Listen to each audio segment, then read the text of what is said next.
Hello everybody, my name is Leonardo Castillo and today we'll be talking about the muscles of the pectoral girdle and anterior neck. Now, before we get into that, we have to talk about some terminology to help us better understand the movements of the muscles and where the muscles more specifically will be located. The first thing we'll be going over will be the origin. The origin is the point of attachment of the muscle that does not move.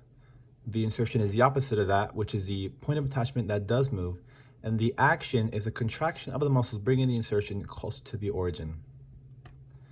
And some types of movements that we'll be focusing on for the pectoral girdle and anterior neck will be flexion, which is decreases the distance between the origin and the insertion.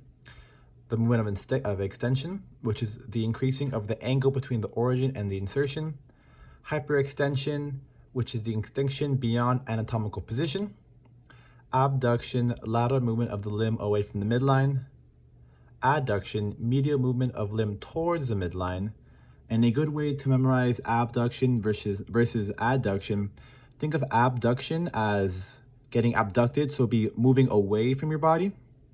And then adduction, you're adding to it, so it'll be going closer to your body. Then we have protraction, the anterior movement of body part. Retraction, the posterior movement of body part. So protraction, the forward movement otherwise, and retraction, the backwards movement of the body part. For depression and elevation, it will be depression, the inferior movement of body part, and elevation, the superior movement of body part. Now for depression and elevation, think of elevation, you're going up. You know, you're succeeding, you're going up, you're happy. Think of happiness. And so we'll be moving up. And depression, you're sad. When you're sad, you make a frowny face, which is your lips going down. So think of that, of a frowny face for depression. Now onto the muscles of the anterior neck. As we can see right here, this is the view of the anterior neck. We'll first go over the digastric muscles, which will be located right here. It's these muscles right along right here. And these muscles right here, as you can see, the origin of them will be the mastoid process of the temporal bone. And we can kind of see where they go. They'll kind of go out like this and end up right here. And the insertion will be the mandible, which will be right here. And the action of the digastric muscles will be to depress mandible and also to elevate the hyoid bone.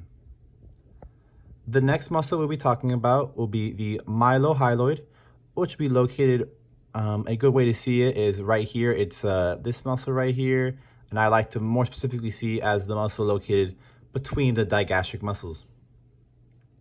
The mylohyoid's origin, as stated in the name mylo, will be the mandible, and again in the name insertion, the hyoid bone.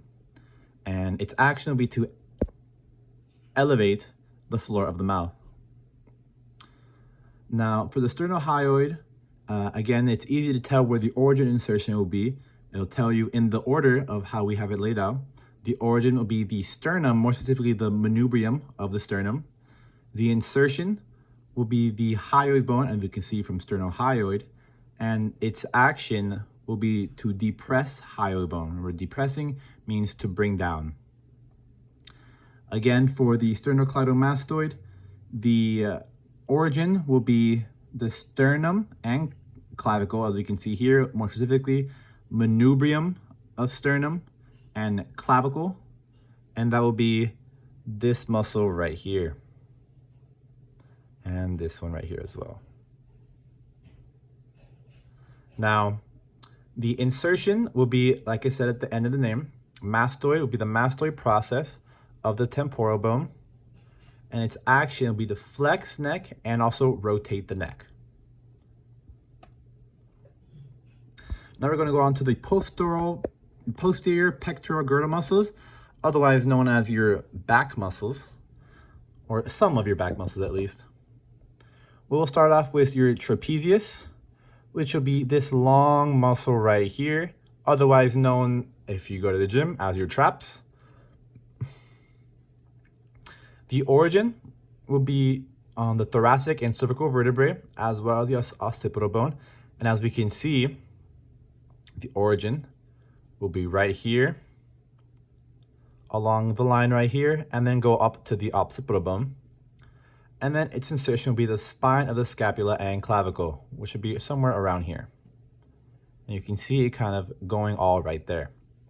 Now, the action of the trapezius is to rotate the scapula and to also retract the scapula as well. Now, for the rhomboideus, we have the rhomboideus major and minor located right here, as we can see.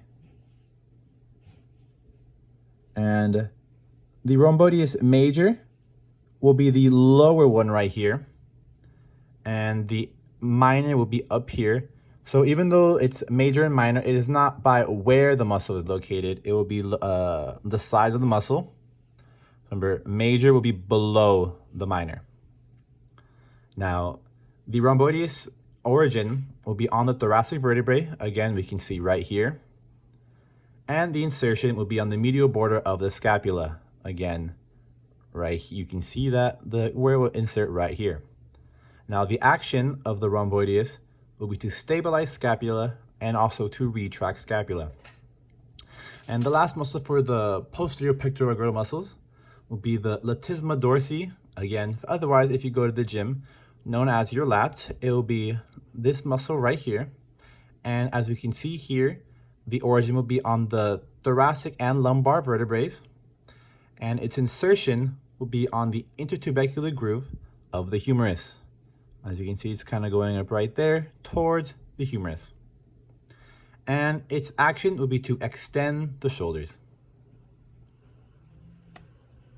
Now, we'll be talking on to rotator cuff muscles, and most of our rotator cuff muscles will be located, or all our rotator cuff muscles will be located around the scapula. Oops, sorry. Now, our rotator cuff muscles, we will start with the supraspinatus. And before we start, as you can see, the first three muscles are, if you notice a pattern, are all located where the scapular fossa will be as their origin. So then we have the supraspinatus, which is the origin will be the supraspinous fossa of scapula. It'll be right here. And its insertion will be the greater tubercle of humerus, right over here. And its action will be to stabilize the humerus.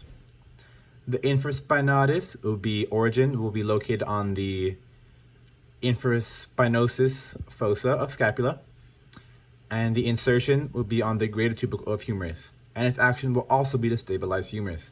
So a good way to memorize these two right here, it is the posterior fossas of the scapula, and they both share the same insertion and action. Now, the subscapularis will be the anterior view of the scapula. It will be on the subscapular fossa, and its insertion is the only one different than the other scapular muscles. It is the lesser tubercle of humerus, and its action will also be to stabilize humerus, but also to rotate shoulder medially. So a good way to memorize, all of these do stabilize humerus, but the anterior muscle, the subscapularis, it will be inserted on the lesser tubercle of the humerus and also rotates shoulder medially. Now, for the teres major and minor, will be located right here and right here. And as we can see, teres minor and major, it's the same as your pectoral muscles. The major will be at the bottom, but that's simply just because it's the bigger muscle, and the minor will be above it. Now, the origin of the teres major is the scapula. As we can see, it's located here on the scapula, and its insertion will be the lesser tubercle of humerus. And its action will be to extend shoulder and adduct shoulders. The teres minor, located right here, the origin will be on the lateral border of the scapula, right over here. And the insertion will be on the graded tubercle of the humerus, and its action will be to rotate shoulder laterally. Now for our anterior muscles of the pectoral girdle, we have the pectoralis major and pectoralis minor. Your pectoralis major will be a more superficial view of the muscle, and its origin will be on the sternum, right up here, and also the upper costal cartilage, right down here, and its insertion will be on the intertubercular groove of the humerus, right around over here. As you can see, it all goes down to that location. And the action would be to flex the shoulders and adduct shoulders as well. And the pectoralis minor is much smaller, and we see it's more under, it's more more deep, and it's a smaller muscle compared to the pectoralis major. And its origin will be ribs 3, 4, and 5, as we can see right here. And insertion will be the coracoid process of the scapula, right over here. And its action will be to depress the scapula. And as we can see here, the subscapularis, we have a better viewpoint from this side over here, and it'll be right here, behind everything, as the anterior view of the scapula. Now for the serratus anterior, it will be the muscles located, or it will be the origin will be on muscles 1 through 8, as we can see right here. And its insertion will be the medial border of the scapula, right here. And we can see they all go to the medial border of the scapula. And the action will be to protract the scapula. And for the final muscle, for the anterior muscle of the pectoral girdle, will be the deltoid. The origin of the deltoid will be the spine of the scapula. So it will be right located on this part right here. We cannot see it, but that's where the origin will be located. And the insertion will be the deltoid tuberosity of the humerus. Very easy to know because it's the deltoid tuberosity of the humerus, and its function or action is to abduct the shoulders. And that will be the end of my little teach me of the anterior neck muscles and the pectoral girdle. Thank you very much, and I hope you learned something.